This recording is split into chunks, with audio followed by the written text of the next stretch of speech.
All right, so how do we know NetDocs has been properly installed? Easiest way to do is to come over here and we want to open up ND Office.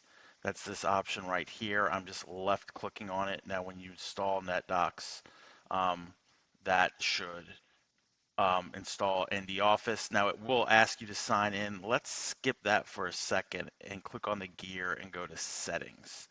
All right, this is how I know a couple of things that it's been properly installed. First off, check for updates, grayed out, meaning I can't check for updates.